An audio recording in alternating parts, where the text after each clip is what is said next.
Hello friends, स्वागत है आपका आपके अपने चैनल HSC स्टडी गाइड में। आज इस वीडियो में हम बात करने वाले हैं NEBOSH IGC open book exam जो 28 अक्टूबर 2020 को हुई थी उसमें पूछे गए सवाल के बारे में। उसमें से हम यहाँ पर डिस्कस करने वाले हैं टास्क 2 के बारे में जो था रोल्स एंड रिस्पॉन्सिबिलिटीज का, और उसमें जो क्वेश्चन नंबर 2 था उसके बारे में आज हम यहाँ पर बात करने वाले हैं।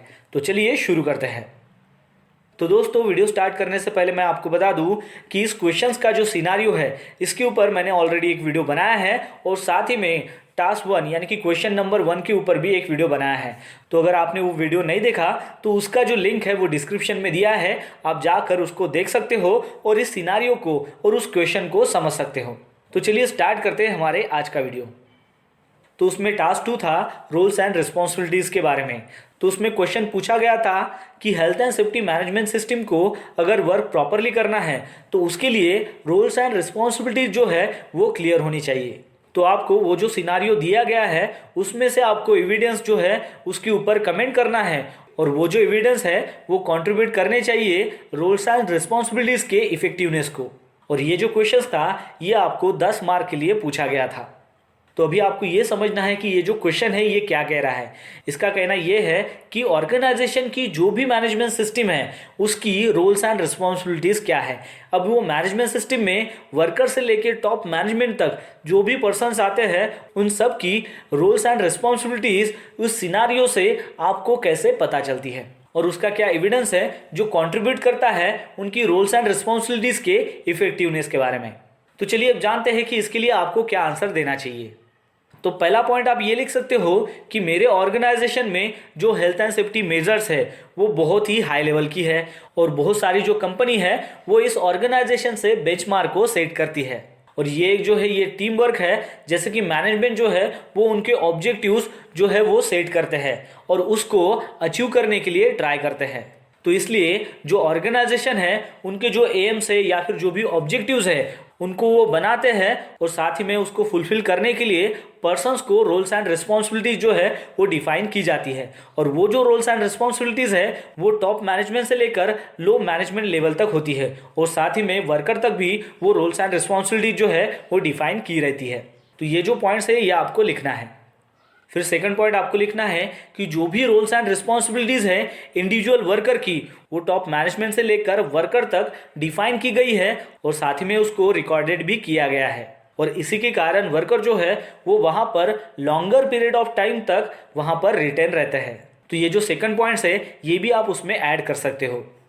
फिर उसके बाद आप लिख सकते हो कि जो भी इम्प्लॉयज़ या फिर वर्कर वहाँ पर काम करते हैं उनका जो सिकनेस है और अब्सेंट जो रेट है वो बहुत ही कम है, जिसकी वजह से क्या होता है कि उनके रोल के प्रति जो इंटरेस्ट है वो बढ़ते जाता है, और वो उसमें बेस्ट देने का ट्राई करते हैं, और उसकी वजह से उनकी जो कॉम्पिटेंसी है वो बढ़ती जाती है।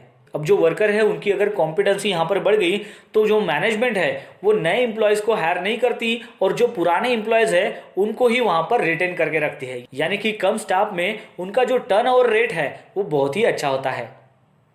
फिर उसके बाद आप लिख सकते हो कि इस ऑर्गेनाइजेशन में एक्सीडेंट और इंसिडेंट का जो रेट है वो बहुत ही कम है, और ये कब होता है कि जब एम्प्लॉयज़ को या फिर वर्कर्स को उनकी जिम्मेदारी का एहसास होता है, उनको उनके रोल्स और रिस्पॉन्सिबिलिटीज़ के बारे में पता होता है, और जब भी वो साइट पर किसी टास्क को परफॉर्म करते हैं तब वो एक दूसरे की टेक केयर करते हैं। तो उसी की वजह से उसका जो लो एक्सीडेंट और इंसिडेंट रेट हो जाता है। तो ये भी जो पॉइंट्स है ये आप उसमें ऐड कर सकते हो। फिर उसके बाद आपको लिखना है कि प्रोसेस ऑपरेटर को जैसे ही पता चलता है कि उस टैंक में जो भी टेक्निकल प्रॉब्लम्स है और उसकी वजह से प्रोडक्शन रेट जो है वो कम हो रहा है उस साइट के ऊपर, तो उस प्रॉब्लम को जैसे ही उसको पता चलता है वो क्या करता है कि प्रोसीजर को और कम्युनिकेशंस के प्रॉपर चैनल को वो फॉलो करता है, और साथ ही में ये जो इशू है इसको वो एस्केलेट करता है अपने सीनियर्स को और लोकल साइट मैनेजर को। अब इसमें जो है जो प्रोसेस ऑपरेटर है उसकी रोल्स एंड रिस्पॉन्सिबिलिटीज़ यहाँ पर पता चलती है कि उसको पता है, जिम्मेदारी का एहसास है कि प्रॉब्लम जब उसको दिखाई देती है तो तुरंत उसने प्रोसीजर को फॉलो करके और कम्युनिकेशंस के लिए प्रॉपर चैनल की मदद से उस इश्यूज़ को वो एस्केलेट करके अपने सीनियर्स और लोकल साइट मैनेजर को बताता है। और यहाँ पर जो है उस प्रोसेस ऑपरेटर की रोल्स एंड रिस्पॉन्सिबिलिटी उसको पता होती है और उसी तरह वो एक्ट करता है। तो ये भी जो पॉइंट्स है ये आप इसमें ऐड कर सकते हो। फिर उसके बाद आप लिख सकते हो कि जो लोकल साइट मैनेजर है, जैसे ही उनको पता चलता है प्रोसेस ऑपरेटर के थ्रू कि उस टैग में कुछ टेक्निकल प्रॉब्लम है, तो वो इमीडिएटली मीटिंग कंडक्ट करते हैं और उस मीटिंग के लिए इंजीनियर्स, ऑपरेटर्स और वर्कर को वहाँ पर बुलाते हैं और इस मीटिंग में वो कंक्लूड करते हैं कि उस टैग में कुछ ब्लॉकेजेस है और साथ ही में वो डिसाइड करते हैं कि इस इश्यूज को वो टॉप मैनेजमेंट को एस्केलेट करे विदाउट स्टॉपिंग प्रोडक्टिविटी। तो यहाँ पर जो है लोकल जो साइट मैनेजर है उनकी रोल्स एंड रिस्पॉन्सिबिलिटी यहाँ पर पता चलती है।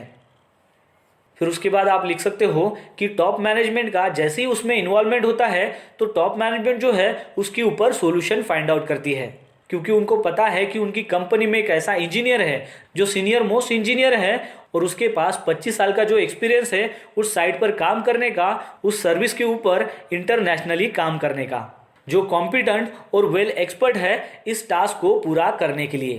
तो यहाँ पर जो है हमें टॉप मैनेजमेंट का इन्वॉल्वमेंट है, तो इसके अनुसार हमें पता चलता है कि टॉप मैनेजमेंट की रोल्स एंड रिस्पॉन्सिबिलिटी उसको पता है और उसी तरह से वो एक्ट करते हैं। फिर उसके बाद आप लिख सकते हो कि मैनेजमेंट ने जैसे ही उस इंजीनियर को चूज़ किया यानी कि सिलेक्ट किया, तो वो जो इंजीनियर है वो बहुत ही स्किलफुल है उस प्रॉब्लम को सॉर्ट आउट करने के लिए। तो वो जो इंजीनियर है वो प्रपोज करता है कि उस टैग में मॉडिफिकेशन की ज़रूरत है और वो भी नए टेक्नोलॉजी के साथ में, और वो जो नई टेक्नोलॉजी है वो हमने वर्ल्ड वाइड ज़्यादातर इस्तेमाल की है। और ये जो इंजीनियर है ये इस कामों के लिए एक्सपर्ट है जिसने 0 LTI मेंटेन किया है, यानी कि लॉस्ट टाइम इंसिडेंट जो है वो 0 है। तो उस इंजीनियर ने ये जो सॉल्यूशन है ये मैनेजमेंट के सामने प्रपोज किया और उसी के चलते हुए उसने साइट पर विजिट किया और उसकी जो प्रोसेस ऑपरेटर है उससे मुलाकात हुई, यानी कि मेरे साथ मुलाकात हुई। तो यहाँ पर हमें ये पता चलता है कि वो जो इंजीनियर है उसकी ट्रबल शूट करने की यानी कि प्रॉब्लम को सॉर्ट आउट करने की जो स्किल है वो यहाँ पर हमें पता चलती है और साथ ही में उसका जो रोल और रिस्पॉन्सिबिलिटी है वो वहाँ पर प्ले करता है। फिर उसके बाद आपको बताना है कि जैसे ही वो इंजीनियर साइट पर विजिट करता है तो वो प्रोसेस ऑपरेटर यानी कि मुझे बताता है कि उस टैग में मॉडिफिकेशन करना है और वो मॉडिफिकेशन करने के वक्त हमें प्रोडक्शन को डिस्टर्ब नहीं करना है। तो इस बात से मैं यानी कि प्रोसेस ऑपरेटर जो है वो सरप्राइज हो जाता है क्योंकि उसको इस टेक्नोलॉजी के बारे में पता नहीं होता। तो वो इंजीनियर को पूछता है कि सर आप सच में श्योर हो कि ये जो टेक्नोलॉजी है इसका हम इस्तेमाल करने वाले हैं? तो इसके ऊपर वो जो इंजीनियर है इन सबके जो डाउट्स है वो क्लियर होने चाहिए, इसलिए वो मीटिंग कंडक्ट करता है ताकि जो भी वर्कर्स हो या फिर एम्प्लॉयज़ हो जिनको जो भी डाउट्स हो वो वहाँ पर क्लियर हो सके। तो ये जो मीटिंग रहती है ये रिस्क असेसमेंट के बारे में होती है और यहाँ पर जो नई टेक्नोलॉजी है उसके बारे में सबको अवेयर किया जाता है। तो उस मीटिंग के लिए वो process operator, HSE adviser, engineer, workers उन सभी को वो वहाँ पर बुलाता है। तो इस बात से हमें ये पता चलता है कि जो ऑर्गेनाइजेशन है उनकी जो रोल्स एंड रिस्पॉन्सिबिलिटीज़ है उनको सबको पता है और वो सभी को साथ में लेकर चलते हैं और उनका ये एम रहता है कि ये जो प्रॉब्लम्स है ये हर एक को पता होने चाहिए कि उस प्रॉब्लम को हम कैसे क्या सॉर्ट आउट कर सकते हैं। तो ये भी जो पॉइंट्स है ये आप इसमें ऐड कर सकते हो। फिर उसके बाद आपको बताना है कि जो रिस्क असेसमेंट की जो मीटिंग वहाँ पर कंडक्ट होती है उसमें यह तय किया जाता है कि एडिशनल कंट्रोल मेजर्स लिए जाएंगे। तो उसमें जो है वर्क परमिट में सेफ सिस्टम ऑफ वर्क जो है वो फॉलो किए जाएंगे, साथ ही में वहाँ पर इमरजेंसी जो भी इक्विपमेंट्स है वो प्रोवाइड की जाएगी। और उन्होंने ये भी डिसाइड किया कि जो भी कॉन्ट्रैक्टर वर्कर्स है उनका जो इंडक्शन ट्रेनिंग प्रोग्राम है वो भी वहाँ पर कंडक्ट किया जाएगा। साथ ही में जो भी कॉन्ट्रैक्टर्स के वर्कर्स थे या फिर जो भी टीम वहाँ पर इन्वॉल्व थी वो उनके रोल्स एंड रिस्पॉन्सिबिलिटीज़ के बारे में अवेयर थी। और साथ ही में उस मीटिंग में उस सीनियर इंजीनियर ने सभी को एजुकेटेड किया और जो रिस्क असेसमेंट की जो भी समरी है वो वहाँ पर सबको बता दी, यानी कि वहाँ पर जो भी टीम थी या फिर वर्कर्स थे जो उस टास्क को ऑपरेट करने वाले थे उन सभी को उसने उस रिस्क असेसमेंट के बारे में बताया और उनको एजुकेटेड किया। तो इससे हमें ये पता चलता है कि ऑर्गेनाइजेशन में उस रिस्क असेसमेंट को इवैल्यूएट किया जाता है और साथ ही में उसके ऊपर क्या कंट्रोल मेजर्स लेने हैं वो भी पता हो जाता है। और फिर जो भी कॉन्ट्रैक्टर वर्कर्स है उनकी भी रोल्स एंड रिस्पॉन्सिबिलिटी जो है उसके बारे में वो अवेयर होते हैं। तो ये भी जो पॉइंट्स है ये आप उसमें ऐड कर सकते हो। फिर उसके बाद आप लिख सकते हो कि ये जो ऑर्गेनाइजेशन है वहाँ पर जो भी टॉप मैनेजमेंट से लेकर लो मैनेजमेंट तक जो भी टीम है वो सारे जो है PDCA साइकिल को फॉलो करते हैं, यानी कि प्लान डू चेक एक्ट। और ये जो PDCL साइकिल है ये बहुत ही इंपॉर्टेंट होती है कंटिन्यूअल इम्प्रूवमेंट के लिए। तो ये भी जो पॉइंट्स है ये आप उसमें ऐड कर सकते हो। फिर उसके बाद आप लिख सकते हो कि वहाँ पर जो पूरा ऑर्गेनाइजेशन है वो उस सिचुएशंस के बारे में अवेयर होता है। यानी कि वो जो टैंक है जिसमें ब्लॉकेज है उसके अंदर का अगर केमिकल रिलीज अगर हो जाता है तो उसके कारण होने वाला जो भी डिजास्टर है और उस डिजास्टर के कारण होने वाली जो भी सिचुएशंस है उसके बारे में पूरा का पूरा जो ऑर्गेनाइजेशन है वो अवेयर रहता है। मतलब यहाँ पर जो इशू है वो बहुत ही बड़ा इशू है। लेकिन यहाँ पर जो टीम फॉर्म की गई है और वो जो टीम ने यहाँ पर जो इम्प्लीमेंटेशंस किया है उसके कारण ये जो बड़ा इशू है वो छोटा बन गया है। और यहाँ पर जो है उस टैंक में जो मॉडिफिकेशन प्रोसेस होती है तो उसके लिए उस प्लांट को शट डाउन नहीं किया जाता और उस मॉडिफिकेशन के लिए जो भी एग्जिस्टेंट कंट्रोल मेजर्स है या फिर जो भी एडिशनल कंट्रोल मेजर्स है वो वहाँ पर इम्प्लीमेंट किए जाते हैं और वो भी सेफ सिस्टम ऑफ वर्क और PTW सिस्टम को इम्प्लीमेंट करके। तो इस तरह से हमें इस पॉइंट से ये पता चलता है कि यहाँ पर टीम वर्क फॉर्म होती है और टीम वर्क के कारण ही यहाँ पर जो बड़ा इशू है उसको स्मॉल किया जाता है और मॉडिफिकेशन प्रोसेस करते वक्त वहाँ पर प्लांट को शट डाउन नहीं किया जाता और प्रोडक्टिविटी जो है वो शुरू रहती है।